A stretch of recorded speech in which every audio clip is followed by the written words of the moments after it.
I was halfway through a beer and a mindless crime show rerun when I heard the pounding. It wasn't the polite kind of knock you get from a neighbor. It was sharp, frantic, and way too loud for 2 in the morning. My first thought was that someone in my building had locked themselves out again.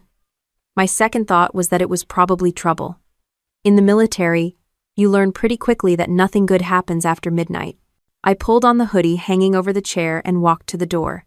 The pounding came again, faster this time, followed by a voice I hadn't heard in months. "Maddie, please, open up." It was my sister, Savannah. My stomach tightened. We don't do surprise visits, not after the way things have been in the family. I flipped the deadbolt and cracked the door just enough to see her. She was swaying on her feet, hair stuck to her face, one eye swollen shut, clutching Chloe, her 8-year-old daughter, tight to her chest. Chloe was in her wheelchair, her little hands gripping the armrest so hard her knuckles were white. I yanked the door open and reached for Savannah as her knees buckled. She collapsed against me with a groan. Chloe's wheelchair caught on the doorframe, and I had to angle it in with one hand while supporting Savannah with the other. I got them both inside, pushed the door shut with my foot, and scanned them quickly. Savannah's jacket was hanging open. Her shirt was torn. And when I shifted her weight, she winced and clutched her side. I didn't need a medic badge to know she was hurt. Before I could even think about what to do next, my phone buzzed on the counter. I almost ignored it, but something made me grab it. It was a text from Mom. "Don't save that cripple, she's a traitor." I just stared at the screen for a second. Patricia Blake, the woman who raised us, the one who made me recite "Family Comes First," like it was the national anthem, had just told me to let my sister and niece fend for themselves. I put the phone face down on the counter and focused on Savannah. "You're safe now. Sit here." I eased her onto the couch, grabbed a blanket from the back, and draped it over her. Her breathing was shallow, and she kept her arm wrapped tight around her ribs. Chloe didn't say a word, just sat in her chair holding a silver necklace. It was an old piece, one our grandmother used to wear, and I hadn't seen it in years. The way she was gripping it, you'd think it was the only thing holding her together. I crouched down. "Chloe, are you hurt?" She shook her head, eyes big and darting toward her mom. Savannah looked like she was trying to stay upright by sheer willpower. Her lips were pale, and there was a smear of blood on her chin. "Don't call Mom," she said weakly. "Not a problem," I told her, because Mom was the last person I'd be calling. I went to the kitchen, grabbed the field first aid kit I keep under the sink habit from years in the military police, and returned to the couch. My hands were steady enough to cut away the loose threads around the tear in her shirt, but my jaw was clenched so tight it hurt.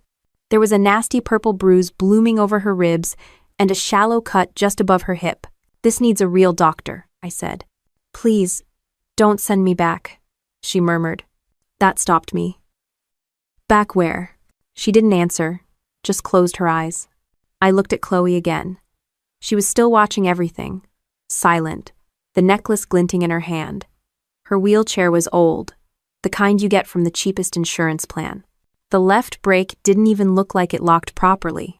I decided right then I wasn't going to waste time asking for permission. I pulled my phone from my pocket and hit 911. "Porter County emergency," the dispatcher answered. "What's your emergency?" "My sister just showed up at my apartment," I said, keeping my voice level. "She's hurt badly. I think it's domestic violence." They asked for the address, and I gave it. The dispatcher kept me on the line, asking about Savannah's condition, if there were weapons involved, if the suspect was nearby. My eyes went to the door, half expecting it to start shaking again. Savannah opened her good eye and looked at me. "You don't know the whole story," she said, voice barely above a whisper. "I'm starting to figure that out," I told her. The dispatcher said help was on the way. I hung up, set the phone down, and grabbed a bottle of water from the kitchen. I pressed it into Savannah's hand, but she just held it without drinking. I pulled a chair over and sat facing them. "Do you need anything right now?" I asked Chloe. She shook her head. I kept my eyes on Savannah. "Do you want to tell me who did this?" She opened her mouth like she was going to speak, then shut it again. Finally, she whispered, "It's worse than you think." There was a knock at the door. Not frantic this time, but firm. I stood, every muscle in my body tensing, and crossed the room. I checked the peephole. It was a paramedic, gear in hand, and an officer standing just behind him. I unlatched the door and let them in, stepping aside so they could reach Savannah. The paramedic knelt beside her, asking questions in a calm, practiced tone. Savannah answered in short bursts, each word costing her effort. The officer looked at me. "Do you know who assaulted her?" I hesitated, glancing at Savannah. She gave the smallest shake of her head. "Not yet," I said finally. The paramedic asked if she could walk. She couldn't. He radioed for a stretcher, and I caught Chloe's eyes following every move. I crouched by her chair. "They're going to help your mom, okay?" She nodded but didn't loosen her grip on the necklace. The second paramedic arrived with the stretcher, and between the two of them, they lifted Savannah gently onto it. I followed them to the door, watching as they maneuvered down the hall. Chloe stayed by my side, and the officer told me we could follow to the hospital if we wanted. I locked the door behind us and wheeled Chloe toward the elevator, already feeling the questions stacking up in my head with no answers yet. The elevator doors slid open, and a blast of humid summer air rushed in from the parking lot as we followed the stretcher toward the ambulance. Chloe's wheelchair rattled over the concrete, the sound sharp in the quiet. I kept one hand on her chair and the other hovering near my holster out of habit, scanning for anyone who didn't belong. They loaded Savannah into the back, strapping her down with quick, practiced movements. One of the paramedics asked if I was riding with them. I glanced at Chloe, then stepped up into the back, locking her chair in place beside the stretcher. The officer climbed in too, taking the seat near the rear doors. The ambulance started moving, siren off but lights flashing. Savannah's eyes were half open, fixed on the ceiling. The paramedic put an oxygen mask over her face and started checking her vitals. I stayed quiet, watching her breathing rise and fall, trying to figure out how someone could get to this point without reaching out for help sooner. Chloe's voice broke the silence. "Grandma was there." I turned toward her. "When?" "Tonight," she said, gripping that necklace so tight her fingers were turning red. "She told me not to talk." I leaned closer, lowering my voice. "Not to talk about what?" Chloe glanced at Savannah, then back at me. "About Kyle." Savannah's hand twitched on the stretcher, but she didn't speak. The officer's eyes flicked between us. "Is Kyle the suspect?" he asked, voice calm, but with that edge cops get when they're filing mental notes. Savannah's voice was muffled under the mask. "Don't tell them yet." I met her gaze. "You really think keeping quiet is going to make this better?" She looked away. The paramedic announced her blood pressure was low, probably from internal bleeding. They'd do x-rays at the hospital. Chloe shifted in her chair, and the wheels squeaked. I crouched beside her. "You okay?" She nodded, but her eyes were glossy. "He said he'd take me away. Said Mom couldn't stop him." That landed like a punch. In my head, I was already running through the steps, protective orders, emergency custody filings, the kind of paperwork most people dread, but I could practically fill out in my sleep thanks to my job. The ambulance pulled into the hospital bay. The back doors swung open, and another team was there to wheel Savannah inside. I pushed Chloe after them, through the sliding glass doors into the blindingly bright ER. They moved Savannah into a curtained-off area, and a nurse came over with a clipboard. "Family?" she asked. "Sister," I said, flashing my military ID without really thinking about it. It wasn't required, but it usually sped things along. They let me stay, and Chloe too, but the officer stepped outside to make some calls. Savannah's vitals beeped steadily from the monitor. The nurse asked if there was a police report yet. I shook my head. Chloe kept staring at the curtain, like she could see through it. I pulled my chair closer. "You want to tell me what happened before you came to my place?" She hesitated, then whispered, "Grandma said Mom deserved it, and that I'd go live somewhere better." My jaw tightened. Patricia always had her favorites, and it was never Savannah. But to stand there and watch her own daughter get hurt, that was something else entirely. A doctor came in, introduced herself, and started explaining the injuries. 2 cracked ribs, possible hairline fracture in her arm, bruising consistent with blunt force trauma. I'd heard those words in enough reports to know what they meant. In plain English, someone beat her badly, and more than once. "Do you want to file a report now or wait until you're feeling stronger?" the doctor asked Savannah. Savannah shook her head. "Not yet." The doctor glanced at me, and I gave a small shrug. We weren't going to get anywhere by pushing her right now. Chloe shifted in her chair, the old metal frame creaking. I reached over and adjusted the blanket around her legs.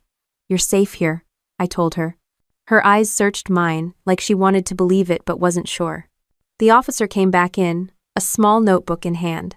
"I'll need a statement from both of you when you're ready," he said. Savannah gave the smallest nod, still avoiding my eyes. I could read the message she was holding something back. I didn't know if it was fear, shame, or some twisted sense of loyalty to the wrong people, but it was sitting between us like a wall. I stayed by her side while the nurse hooked her up to an IV. Chloe yawned but kept that necklace clutched in her fist. I wondered if she'd even slept the night before, or if this had been building all evening. The sound of my phone buzzing pulled me out of my thoughts. I checked the screen.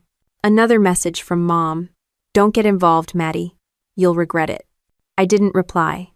I just slid the phone back into my pocket and leaned back in the chair, already weighing my next move. The nurse had barely stepped away when I shifted my chair closer to Savannah's bed, lowering my voice so Chloe couldn't hear every word. "You need to tell me what happened. All of it." Savannah's eyes moved to Chloe, then back to me. "It started months ago. Kyle's been taking Chloe's disability checks. He says it's for the household, but..."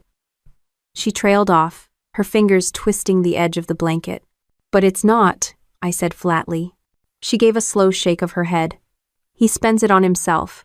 Trips with his buddies, new tools he never uses, Mom knows. She says I should be grateful he hasn't left yet." That hit like a cold slap. "Grateful?" Savannah's jaw tightened. "Last night, we fought. I told him I wanted Chloe's money put in a separate account. He laughed. Said I was too stupid to handle money. Mom was sitting right there at the kitchen table, drinking her tea, not saying a word. I could picture it perfectly, Patricia's stone face, pretending nothing was wrong while the whole place went up in flames. He got angry," Savannah continued. "Told me I was nothing without him. Then he grabbed me. I tried to push him off, but he shoved me into the counter. That's when I felt something snap in my side. My hands curled into fists in my lap. And Mom?" Savannah's voice went even quieter. "She told me to stop making a scene." I stared at her. "She watched him hurt you and said nothing?" "She told Chloe to go to her room. When I grabbed Chloe's wheelchair to leave, Mom blocked the door.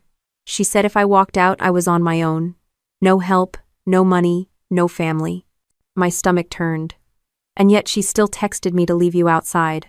Savannah's lips trembled. But she didn't cry. "I didn't think you'd answer the door." "Duh.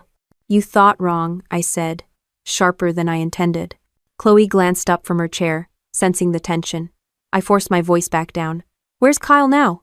"I don't know. He might still be at Mom's. Or he's out drinking. He usually disappears after nights like that." I sat back, feeling the anger settle into something colder, more precise. This wasn't just about him. Mom was part of it, enabling him, maybe even benefiting from it. "Savannah, do you have any proof of what he's been doing with the money?" She hesitated, then nodded. "Bank statements. They're in a folder in my closet. But the account's in his name, with Mom as a cosigner. My name's not on it. I only see the deposits because the VA still sends me letters." That was enough to start a paper trail. I didn't need to touch the account to start pulling records, not if she gave me authorization. "You're going to give me permission to access whatever you can," I told her. "We're not going to play nice about this. Not anymore." The officer came back in, glancing at his notepad. "Any updates?" he asked me. "Working on it," I said, which was technically true. He gave Savannah a polite smile. "When you're ready, we'll take your statement. You can also request a victim's advocate if you want someone with you." She nodded faintly. After he left, I pulled my phone out and started typing a note: names, dates, everything Savannah had just told me. If I was going to build a case, it needed to be airtight. Military police training wasn't just for chasing soldiers who went AWOL. It made you good at building timelines, linking evidence, and keeping emotions out of the paperwork. Savannah shifted on the bed, wincing. "You can't let this mess up your job, Maddie." I looked her straight in the eye. "My job is protecting people. That doesn't stop at the gate." Her shoulders eased just a fraction. Chloe reached over and took her mom's hand, the necklace still dangling from her other fist. I glanced at the clock.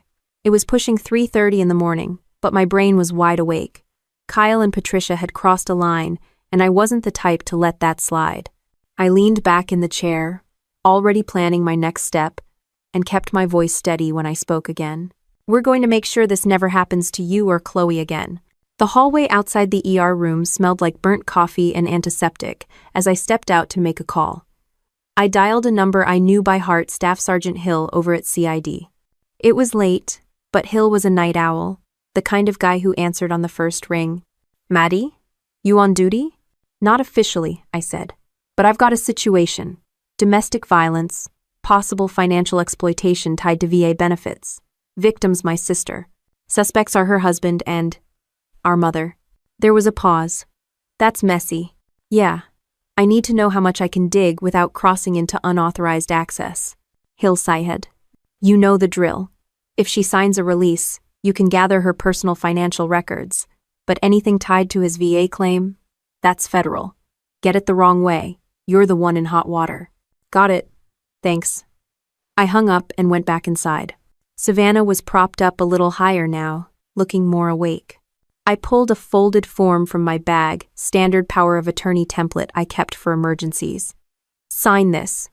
It lets me act on your behalf for banking and benefits inquiries. I'll make copies for the court later. She hesitated. Is this really going to help? It's going to start a trail they can't erase, I said. She signed, her handwriting shaky but legible. I took a photo of the form immediately, just in case. Sitting at the small table in the corner, I opened my laptop. The hospital Wi-Fi was slow, but it did the job. Using the routing number from Savannah's most recent benefit letter, I traced it through public records and cross-referenced it with bank location codes. The account was in both Kyle Merrick's and Patricia Blake's names. Scrolling through linked transactions, I hit a list of merchant codes that made my teeth clench. Vegas resort charges, a Florida condo deposit, high-end sporting goods stores. Not a single payment to anything that even sounded like it might help Chloe. I turned the screen so Savannah could see. This is where Chloe's money went. Her lips pressed together hard, eyes filling but not spilling over. Chloe was quiet, but she'd rolled her chair closer. She looked at the screen and then at me. Grandma said it was for the family. Chloe, I said gently. Taking your money without permission isn't helping the family. She looked down, fidgeting with the necklace. I saved every screenshot, every traceable number. Then I encrypted the folder and backed it up twice. Years in the service had taught me that you don't keep one copy of anything that matters. Savannah shifted. If they find out you're digging, they'll… I don't know. Kyle can get mean fast. Let him, I said. Means easier to handle than clever.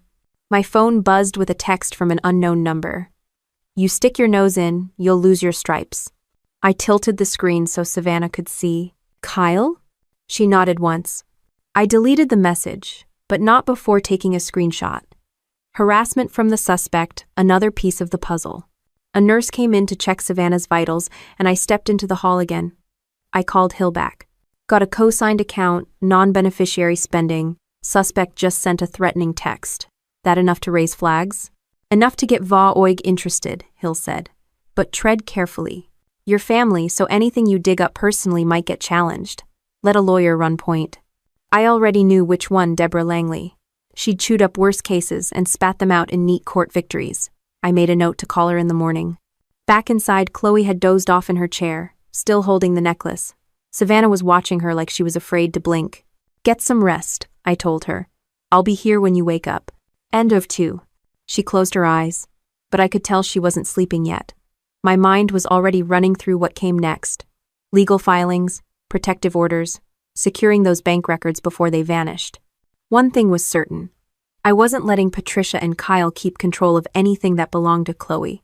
The sun was just burning through the early haze when I pulled into my assigned parking spot back at the base housing. I'd left Savannah and Chloe at the hospital with a security detail I trusted, figuring it was safer to put some distance between them and anyone who might try to finish what was started. I hadn't even gotten my boots off when there was a knock at my door, 2 slow taps, a pause, then 2 more. The kind of rhythm people use when they think you'll open up just because they sound friendly. I checked the peephole. Kyle Merrick, wearing a clean shirt and a smile that didn't reach his eyes. I opened the door just far enough to block him with my shoulder. You're not supposed to be here. He gave a little chuckle. Relax. I'm just here to clear the air. We're all family, right? Wrong, I said flatly. Kyle leaned on the frame like he owned it. Savannah likes to make me out as the bad guy when she's the one with the problems. I take care of things, Maddie, always have. But she's been running her mouth to you, and I don't appreciate it. I didn't blink. She didn't have to say much. The bruises spoke for her. His smile twitched. You're making a mistake getting involved. You've got a career you care about, yeah? Be a shame if your CO heard you were misusing your position. I let the silence stretch, then slowly lifted my phone from my pocket and tilted it so the red recording dot was visible. Keep talking, Kyle. That wiped the smirk clean off his face. He stepped back, putting his hands in his pockets. You think you're smart, but you don't get how this works. Patricia's on my side. She's got pull in this town more than you think. Whatever story Savannah's spinning, it's just noise. You let this go, and we all move on. Not happening. His jaw tightened. This isn't over. I watched him turn and head toward the lot, his shoulders stiff. The second he was out of sight, I locked the door and transferred the recording to my encrypted drive. The audio wasn't a confession, but it was intimidation, good leverage for court and for VA investigators. I poured myself a coffee I didn't really want and sat at the kitchen table, listening to the playback. His tone said more than his words. The guy was used to getting his way by pushing people until they folded. That might have worked on Savannah, but I'd been through worse than his cheap threats. A few minutes later, my neighbor, Sergeant First Class Daniels, stopped by. He'd seen Kyle leaving and asked if everything was okay. I gave him the bare-bones version, enough for him to understand there might be trouble without dragging him into it. Daniels nodded, said he'd keep an eye out, and left. I spent the next hour organizing everything I had so far. The screenshots of the bank account, the threatening text, the recording from the doorway.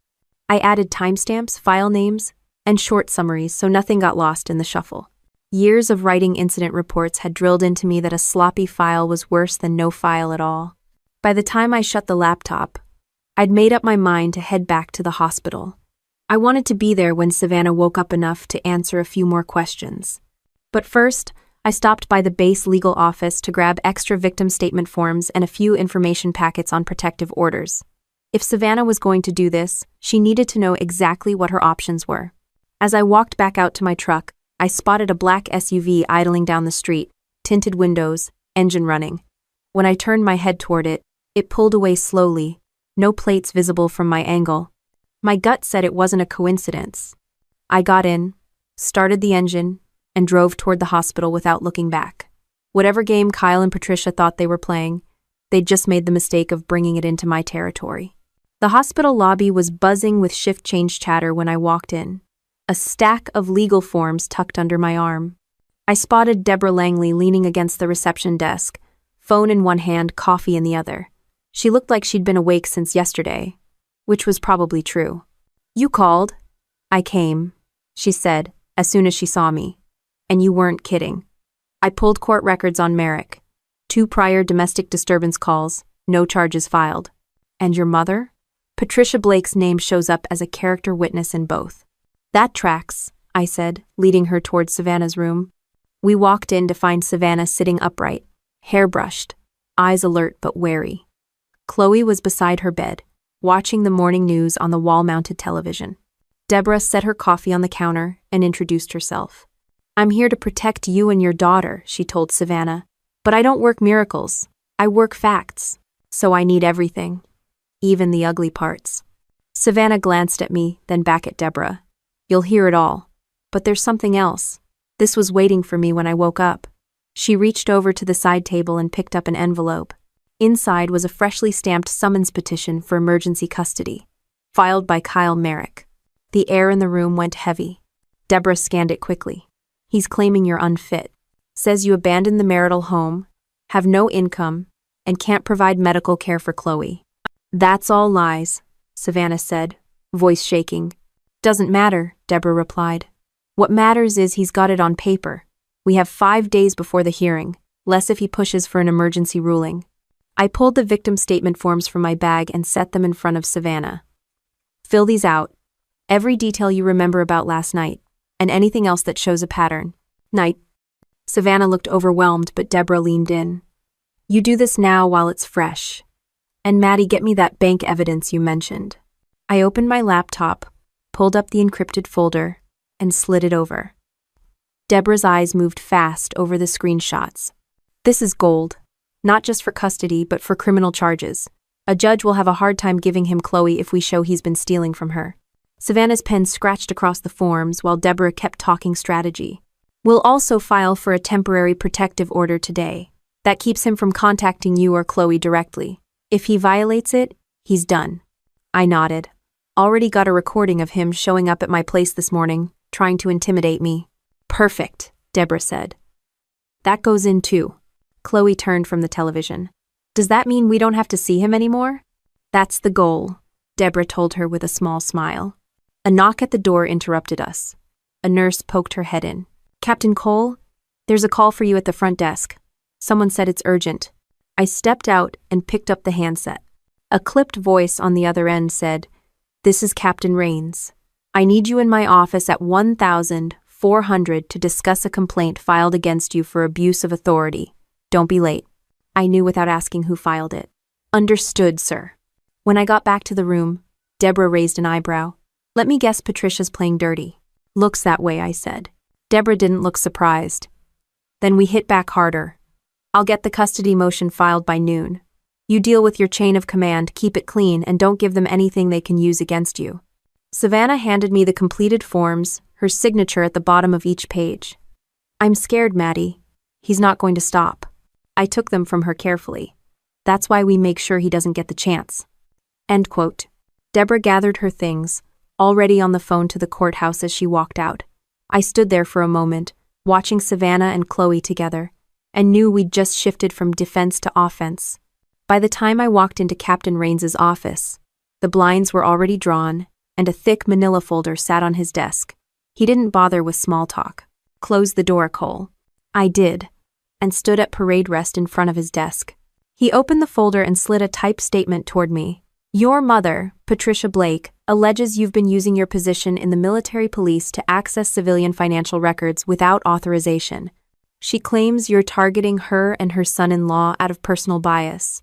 I kept my face neutral. Sir, that's not accurate. I have a signed power of attorney from my sister, the account holder's spouse. Everything I've done is legal and documented. He studied me for a moment. I believe you, but accusations like this don't disappear just because you're right. CID will review it. Meanwhile, keep your investigation within civilian legal channels. No crossing the line. Yes, sir. He leaned back. And Cole family drama has a way of ending careers. Be careful. Dismissed, I headed out into the hallway, my phone buzzing in my pocket. It was a voicemail from Patricia. Her voice was syrupy sweet, but every word was barbed. You've made a fool of yourself, Madison. You think you can protect Savannah? You're going to lose your job, and when you do, she'll have no one. I deleted it without saving. Some things weren't worth keeping. By the time I got back to the hospital, Deborah was waiting in the lobby, a folder in her hands. Filed the protective order. Judge set an emergency hearing for tomorrow morning. Good, I said, because Kyle's not backing off. Deborah's expression sharpened. What happened? He's got Patricia running interference. Filed a complaint with my CO, trying to tie my hands. She smirked. If they're scared enough to hit you from 2 angles, it means you've got them cornered. We headed upstairs. Savannah was asleep, but Chloe was awake, playing a quiet game on a tablet. I knelt beside her. You doing okay? She nodded. Mom said we might have to go to court. That's right, I said. And when we do, you won't have to say anything unless you want to. That's for the grown-ups to handle. Deborah and I stepped into the hallway to talk. I've been digging, she said. Kyle's VA benefits paperwork doesn't match his service record. He's claiming a disability rating for an injury that never happened. If we can get the VA Office of Inspector General on this, he's looking at more than losing custody. That's going to take time, I said. Then we start now. I called Hill again, gave him the basics without crossing the line into classified info. He promised to flag it for OIG review. When I hung up, Deborah handed me a copy of the custody petition. Read this. Every lie, every exaggeration, they'll throw it at the judge tomorrow. We counter with the bank records, the protective order, and your recording of him threatening you. I scanned the petition. Kyle had painted Savannah as unstable, financially irresponsible, and neglectful of Chloe's medical needs. It was so far from the truth, it would have been funny if it wasn't so dangerous. Savannah stirred and opened her eyes. Was someone talking about Kyle? Always, I said. But right now we're focused on making sure tomorrow goes in your favor. Her voice was soft. I can't lose Chloe. You won't, I said. Not while I'm breathing. We spent the next hour going over her statement, tightening the timeline, making sure every incident had a date, a place, and if possible, a witness. Chloe's teacher could testify to bruises she'd noticed, and the neighbor had seen Kyle yelling in the yard more than once. By the time we were done, Deborah had enough to make a judge think twice about anything Kyle said. I printed an extra copy for Savannah to review overnight. Outside, the evening light was fading, and I could feel the weight of the next day settling in. The fight wasn't just about proving Savannah's side. It was about making sure Kyle and Patricia couldn't twist the system to punish her for leaving. I knew they'd come hard tomorrow. I planned to come harder. Morning came too early, and the courthouse smelled faintly of burnt coffee and floor polish. Deborah and I sat at the plaintiff's table, stacks of labeled folders in front of us. Across the aisle, Kyle sat in a suit that looked one size too big, arms folded like he was waiting for someone to hand him a trophy. Patricia was right next to him, wearing a pastel blazer and an expression so self-satisfied it could have been painted on. Savannah sat between me and Deborah, her hands clasped tightly in her lap. Chloe was in a separate room with a child advocate, coloring while the adults sorted out her future. The judge, a silver-haired man with sharp glasses, took his seat. This is an emergency hearing on custody and protective orders in Merrick versus Merrick. Kyle's attorney started first, painting Savannah as an unstable mother who had abandoned the marital home in the dead of night and left Chloe in emotional turmoil. Every other sentence was dressed up to sound like fact but felt like theater. Deborah didn't even look rattled. When it was her turn, she stood and spoke in the calm, deliberate tone of someone who'd dismantled cases like this 100 times. Your Honor, my client did leave the marital home, but only after being physically assaulted in front of her disabled child. We have medical reports, photographs, and sworn statements to that effect. She slid a set of photos across to the bailiff, who passed them up to the bench. The judge's eyebrows twitched as he flipped through the images of Savannah's bruises and medical records. Deborah continued, We also have documentation showing Mr. Merrick and Miss Blake. She tilted her head toward Patricia, co-managing an account into which Chloe's VA-derived benefits are deposited. Funds from this account have been spent on vacations, personal purchases, and unrelated luxury items, not on Chloe's care. Patricia shifted in her seat but didn't look at me. Kyle smirked, but it looked more forced now. The judge leaned forward. Do you have evidence of this spending? Yes, Your Honor. Deborah passed over the bank statements I'd compiled. Every questionable transaction was highlighted and annotated. These are supported by screenshots and transaction codes, all obtained with my client's authorization. Kyle's attorney tried to object, claiming privacy violations, but Deborah cut in before the judge could speak. The account is co-owned with my client's mother, who is here in court, and the funds originate from benefits granted to my client for her child's care. We are entitled to show how they've been used or misused. The judge nodded slowly. Overruled. Proceed. Deborah pulled her final card. And finally, Your Honor, we submit an audio recording from yesterday morning in which Mr. Merrick approached Captain Cole's residence and attempted to intimidate her into dropping this matter. We played the clip. Kyle's voice filled the courtroom. You're making a mistake getting involved. You've got a career you care about, yeah? Be a shame if your CO heard you were misusing your position. When the recording ended, the room was so quiet you could hear the hum of the fluorescent lights. The judge scribbled something in his notes. Miss Blake, he said to Patricia, do you have a response to these allegations? Patricia clasped her hands and turned on a voice dripping with false concern. Your Honor, my daughter has always been dramatic. She's twisting family disagreements into what you've just heard. I've only ever acted in Chloe's best interests. It was a good performance for anyone who didn't know her. The judge didn't tip his hand. He simply said, I'll take that under advisement. How won. When both sides had finished, the judge announced he'd review everything and issue a temporary ruling within the day. But he didn't leave us wondering about one thing. Until that ruling, the existing temporary protective order remains in full effect. Mr. Merrick, You are to have no contact with your wife or child outside of court-approved visitation. Kyle's jaw flexed. Patricia leaned in to whisper something to him, but I didn't care what it was. Outside the courtroom, Savannah let out a shaky breath. I didn't think he'd keep the order in place. Deborah closed her folder. We're just getting started. I walked them toward the parking lot, scanning the sidewalk out of habit. Every step felt like we'd carved out a little more ground they couldn't take back. We had barely made it halfway to my truck when my phone buzzed again. Another unknown number. I answered without thinking. A man's voice, low and deliberate, said, "Drop it, Captain, or the Army's gonna think you've gone rogue." Then the line went dead. Deborah caught the look on my face. That didn't sound like a wrong number. It wasn't, I said, sliding the phone into my pocket. That's twice in 2 days. Savannah glanced over her shoulder like she expected Kyle to be standing right behind us. I got her and Chloe into my truck, locked the doors, and drove them straight back to the hospital. Deborah followed in her own car. Upstairs, I found a quiet corner and sent the call log to Hill at CID with a short message. Possible harassment, unknown male, likely tied to VA fraud suspects. His reply came fast. Careful. We're seeing red flags on Merrick's VA file. Don't discuss details over this line. When I got back to Savannah's room, she was sitting on the edge of the bed, pale but alert. Mom called me, she said. She told me if I kept embarrassing the family, she'd make sure Chloe ended up in foster care. That set my teeth on edge. She doesn't have the power to do that. Savannah's eyes dropped. She says she knows people at Child Protective Services, said all it takes is one complaint about my mental stability. I didn't doubt Patricia had friends in low places. I also knew that the best way to kill a threat like that was with documentation. Write it down, I told her.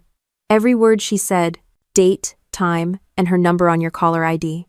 Deborah came in then, flipping through her phone. You'll want to hear this. The VA investigator I contacted says Kyle's claim file is a mess. He's reporting an injury from a deployment he never went on. If that's true, it's federal fraud. Savannah looked stunned. How could he even? Because he knows how to work the system, Deborah said. And probably because Patricia's been helping him.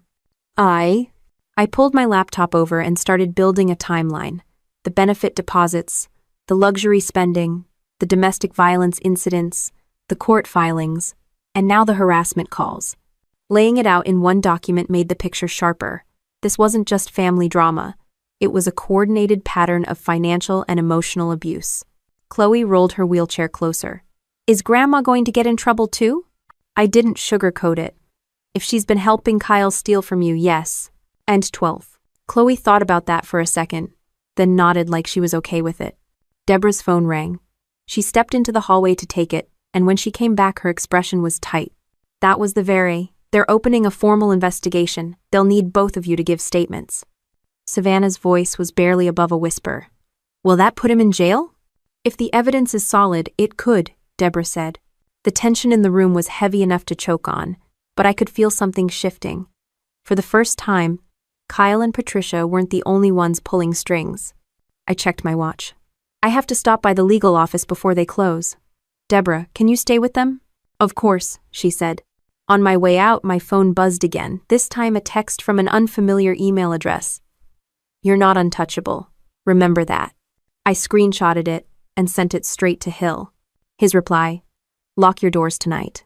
By the time I reached my truck, the air had cooled and the streetlights were starting to flicker on. I sat behind the wheel for a moment, looking at the hospital entrance in the rearview mirror. If Patricia and Kyle thought intimidation would slow me down, they hadn't been paying attention. The line between protecting my family and going to war had officially vanished. The next morning started with a knock on my office door at the MP station. Sergeant Vega stepped in, holding a printed memo. Captain, you've been called to testify in an Article 32 hearing. Name on the docket, Kyle Merrick. I skimmed the header. It was exactly what I'd expected. Preliminary hearing to determine whether the VA fraud charges and intimidation complaint warranted a court-martial or federal referral. Sid's moving fast, Vega said. Good, I replied, tucking the memo into my folder. By 0900, I was in a small hearing room on base. The military prosecutor laid out the basics: Kyle's fraudulent injury claim, the commingling of Chloe's benefits with his personal account, and the intimidation attempts against a serving officer, me. Kyle sat at the defense table in his dress uniform, looking like the world's most reluctant soldier. Patricia wasn't there, but her influence hovered like smoke. When it was my turn, I kept my testimony tight. How Savannah had signed the power of attorney, the records I'd gathered legally, and the harassment messages I'd received. The defense attorney tried to rattle me by suggesting I'd used my position to dig deeper than allowed. I didn't take the bait. Everything I provided was obtained with my sister's explicit consent and through civilian accessible channels. CID's lead investigator followed me, presenting evidence from the VA's own files, deployment records that didn't match Kyle's claims, and medical documentation clearly fabricated. It wasn't just sloppy, it was brazen. By the time the hearing adjourned, the presiding officer had more than enough to send the fraud charge up the chain. Kyle avoided eye contact as we filed out, jaw tight, fists clenched. Outside, Hill caught up with me. "That went well, but keep your guard up. He's cornered, and cornered people swing wild." "I'm ready for it," I said. Back at the hospital, Savannah was propped up in bed, looking a little stronger. "Deborah said you were in court again?" she asked. "Not exactly court. A hearing on base. Kyle's VA fraud is now officially under investigation." She blinked, processing. "Does that mean—" "It means he's got more problems than just custody." Chloe wheeled over, holding a piece of paper. "I made a list for you. All the times Grandma was mean to Mom, in case it helps." I took it from her dates. Short descriptions, even little stick figure drawings. It wasn't formal evidence, but it painted a clear picture of the environment Savannah and Chloe had been living in. I slipped it into my folder.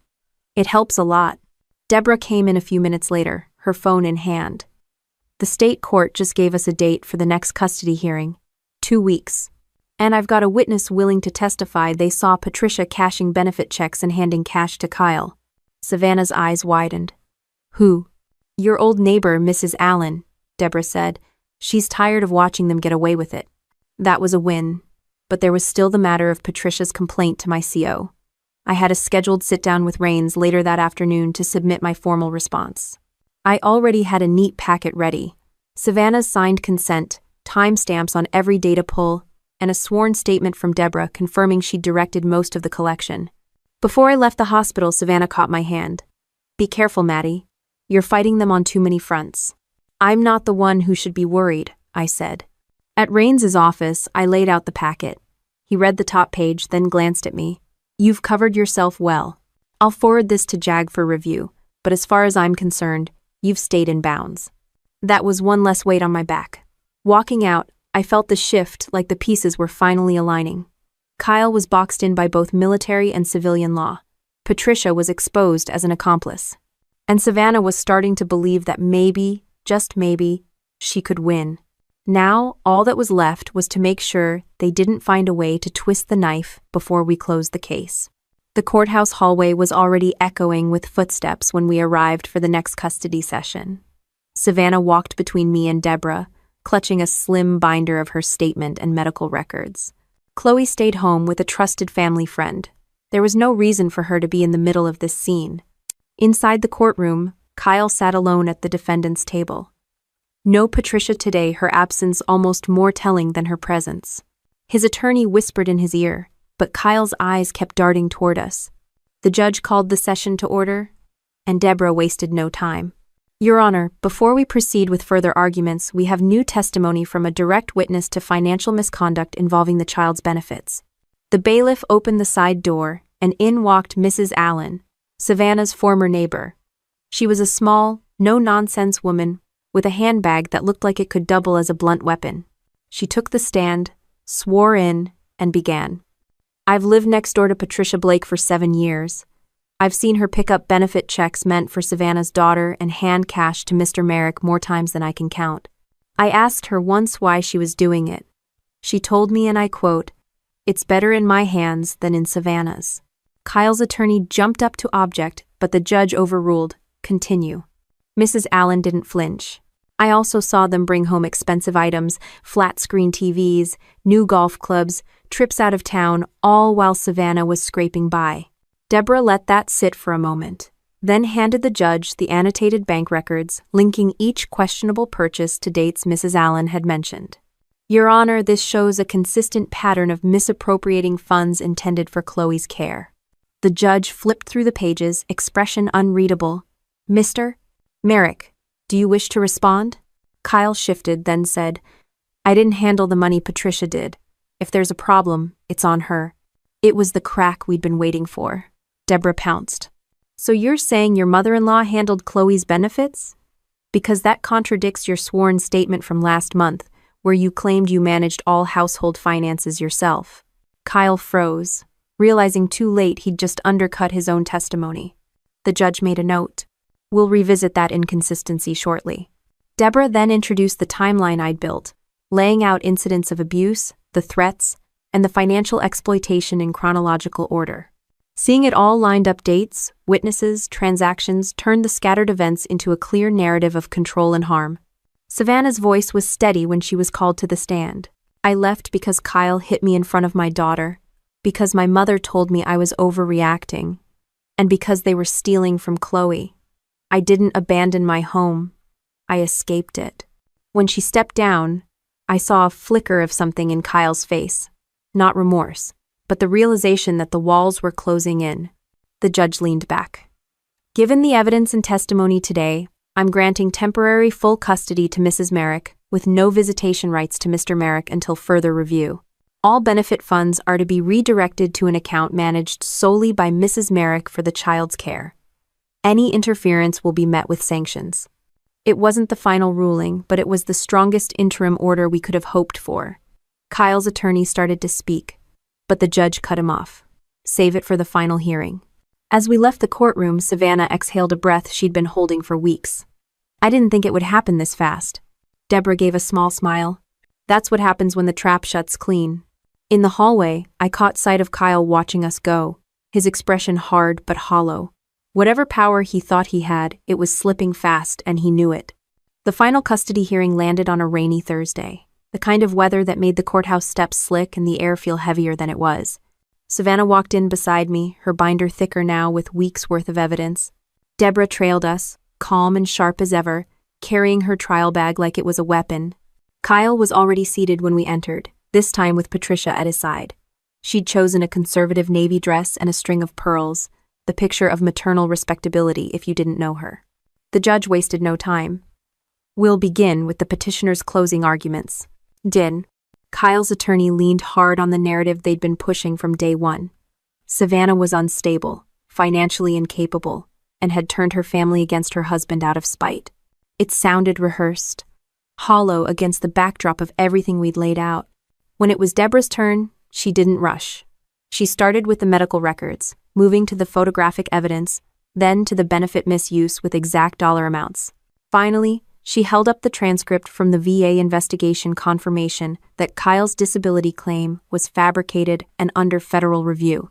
And most importantly, she said, we have an audio recording where Mr. Merrick attempts to intimidate my client's sister, Captain Madison Cole, into dropping this case.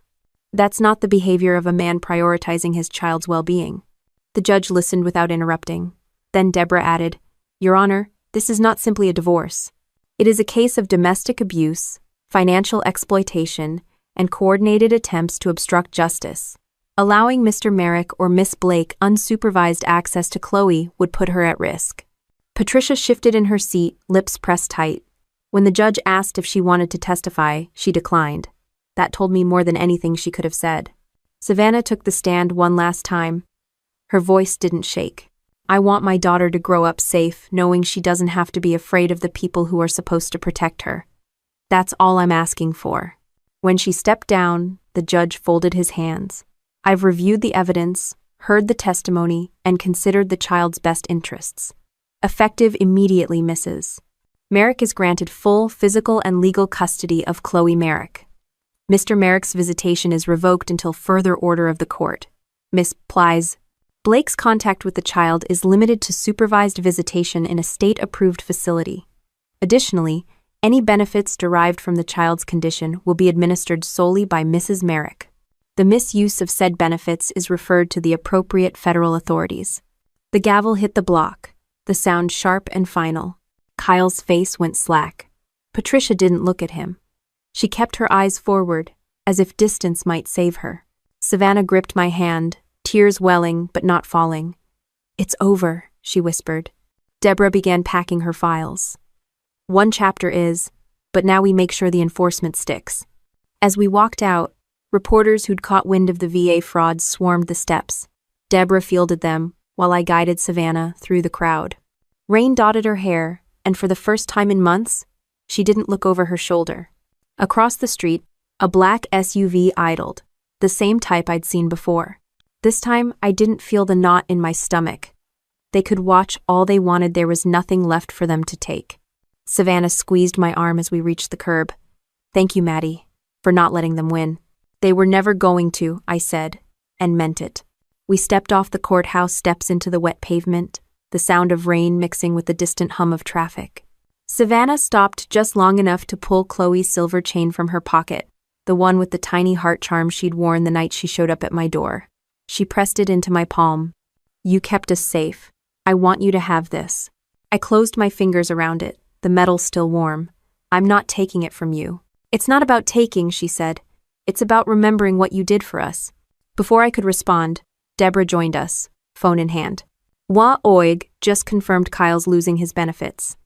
"Fraud is on the table, and they're kicking it to the U.S. Attorney's Office for possible charges." Savannah let out a breath like she'd been holding it for years. "So he can't touch Chloe or the money anymore?" "Not legally," Deborah said. "And with the protective orders in place, if he even tries, he's in violation." We walked toward my truck, weaving past puddles and lingering reporters. I kept my eyes moving out of habit, but there was no sign of Kyle or Patricia. They'd lost the big play. Now it was just cleanup. Back at Savannah's temporary apartment, Chloe barreled to the door as soon as we walked in. She'd been with Mrs. Allen, who had baked cookies and made the place smell like a safe house instead of a hideout. Chloe grinned up at Savannah. "Did we win?" Savannah knelt, hugging her tight. "Yeah, baby. We won." Chloe looked at me next. "Does this mean Grandma can't yell at us anymore?" "That's exactly what it means," I told her. Over the next couple of days, the pace finally slowed. Deborah wrapped up the paperwork for the custody enforcement, and CID updated me that Kyle was now under both military and civilian investigation. Patricia had been contacted by federal agents, no charges yet, but the door was open. One evening, Savannah came into the kitchen where I was making coffee. "I'm starting to feel like I can breathe again," she said. "Like Chloe and I actually have a future that's ours." "That's the point," I replied. "Safety first, everything else after." She leaned on the counter. "What about you? You've been in this fight as much as I have. Doesn't it wear you down?" "Sure," I said honestly. "But I've been in tougher spots. This one mattered more because it's family." Later that week, CID closed out my side of the inquiry from Patricia's complaint. Rains called me into his office to give the news in person. "Jag found no misconduct," he said. "You're clear." It wasn't just relief, it was like a weight I'd forgotten I was carrying finally slid off my shoulders. On the way home, I stopped by Savannah's. Chloe was on the couch, working through a jigsaw puzzle. She glanced up. "Are you still going to be around, even if you have to go back to the army?" "Always," I told her. "Just maybe not every day in person." "When?" She nodded, satisfied, and went back to her puzzle. That night, as I drove back to my own place, the rain had stopped. The streets were still wet, reflecting the streetlights like thin gold ribbons. It hit me then, this wasn't just about winning in court or beating Kyle at his own game. It was about making sure Savannah and Chloe could live without fear, and knowing that I'd done my job as a sister and as a soldier. A week later, I stood on the parade field in my service uniform, watching a fresh group of recruits struggle through their morning drills. My transfer to the training command had been approved, and this was my first day out of the investigation's grind. No late-night knocks from CID. No last-minute subpoenas just shaping new soldiers before they ever hit the field. Rains had signed off on the reassignment himself. "You've done more than your share," he'd said. "Time to put that experience to work in a place where no one can accuse you of playing favorites." I didn't say it out loud, but the idea of a steady schedule and no surprise harassment calls sounded like a luxury. At lunch, I took my coffee outside, phone buzzing with a photo from Savannah. Chloe was in the backyard of their new townhouse, her wheelchair parked in the grass, arms raised in a victory pose as she fed the neighbor's golden retriever a treat. Savannah had written, "She says this is her safe spot." I stared at the picture for a long minute before saving it to my home screen. That evening, I drove over to see them. The townhouse was small but bright, with a ramp out front and wind chimes hanging by the door. Chloe greeted me first, practically bouncing in her chair. "Want to see my room?" She gave me a full tour: shelves, stacked with books, a desk under the window, and the silver chain now hanging from a pegboard above her bed. "So I don't lose it," she explained. Savannah joined us, leaning against the doorway. "She's been sleeping better.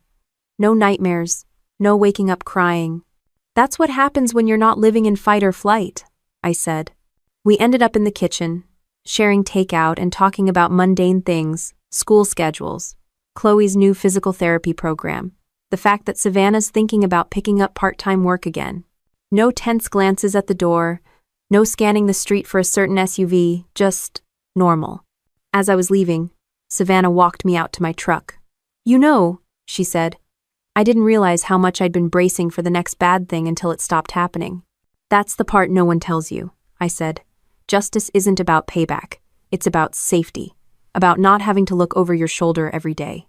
She gave me a tight hug. "You gave us that." Axery. Driving home, I thought about the last 2 months, how fast it had escalated, how ugly it had gotten, and how close it had come to breaking more than just legal lines. It struck me that in the Army, we talk about completing the mission like it's a finish line. But this wasn't a mission you could clock out of. Protecting them wasn't a one-time order. It was permanent. Back at my apartment, I dropped my cover on the counter and sat down with a fresh notebook. On the first page, I wrote in big block letters, "Keep them safe. Always." It wasn't policy, it wasn't military doctrine, it was just the only thing that mattered.